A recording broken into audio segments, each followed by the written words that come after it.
तमाम झारखंड प्रदेश वासियों को मेरा जोहार। मैं इफ्तिखारुल हसन और आज इंडियन एक्सप्रेस में एक बेरोज़गारी का रिपोर्ट कार्ड आया है जो कहती है कि पिछले 2 सालों में हमारे देश के भीतर 25,000 लोगों ने बेरोज़गारी के वजह से आत्महत्या कर लिया।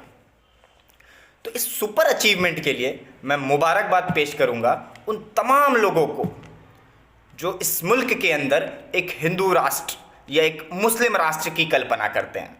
अब साहब, आप सोच रहे होंगे कि ये अनएम्प्लॉयमेंट का, बेरोज़गारी का और आत्महत्या का क्या रिश्ता है, क्या संबंध है आपके हिंदू राष्ट्र या मुसलमान राष्ट्र से।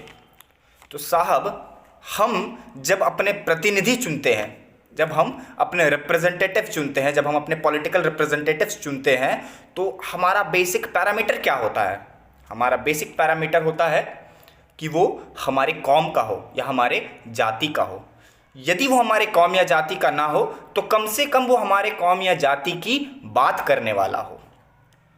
हम देखते हैं कि वो मंदिर बनाने वाला है या मस्जिद बनाने वाला है।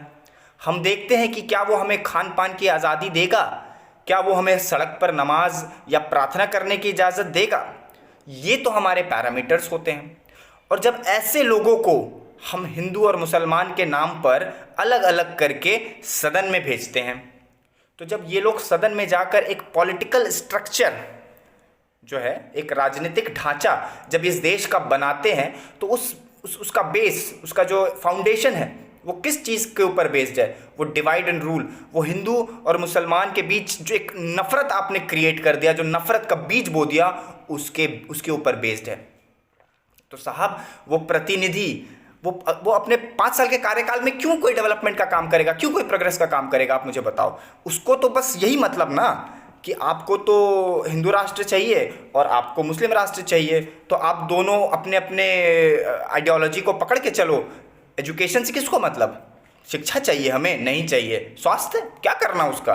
और रोज़गार तो हम तो ठान कर बैठ गए हैं कि रोज़गार जैसी भी कोई चीज़ होती है। आज झारखंड प्रदेश के अंदर ये हालात हो रखा है रोज़गार को लेकर कि झारखंड लोक सेवा आयोग जैसी संस्था एक परीक्षा कराने के काबिल नहीं है। और हम ऐसे ही प्रतिनिधि को आगे कैरी फॉरवर्ड कर रहे हैं, हम चुन करके लेकर के आ रहे हैं, और लास्ट में हम कहते हैं कि यार गवर्नमेंट सही नहीं है, पॉलिटिक्स सही नहीं। साहब, कोई हक नहीं है आपको गवर्नमेंट को गाली देने का या पॉलिटिक्स को गाली देने का, राजनीति को गाली देने का।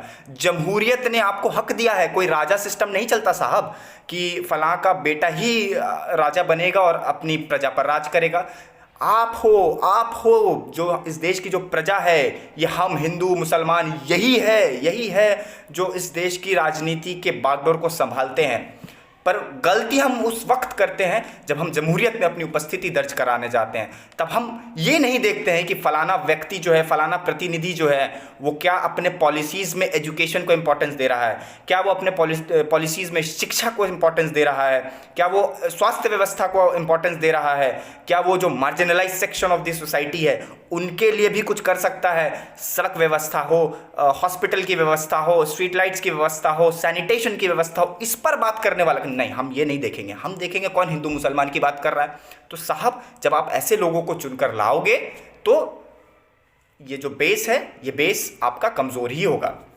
तो खैर, अब झारखंड प्रदेश के अंदर में झारखंड एकता मोर्चा एक बहुत तगड़ा और एक बहुत मजबूत मुहिम माननीय आफ्ताब खान साहब के नेतृत्व में लेकर आ रही है, जिसका साफ सीधा मकसद है। क्योंकि देखिए आप, मुझे नहीं पता कहाँ से ये चीज़, क्योंकि जब मैं बचपन में था, तो मैं जब स्कूल जाया करता था, तो हमारे लिए तो चिंता की बात यही होती थी साहब कि फ़लाने के टिफ़िन में क्या होगा।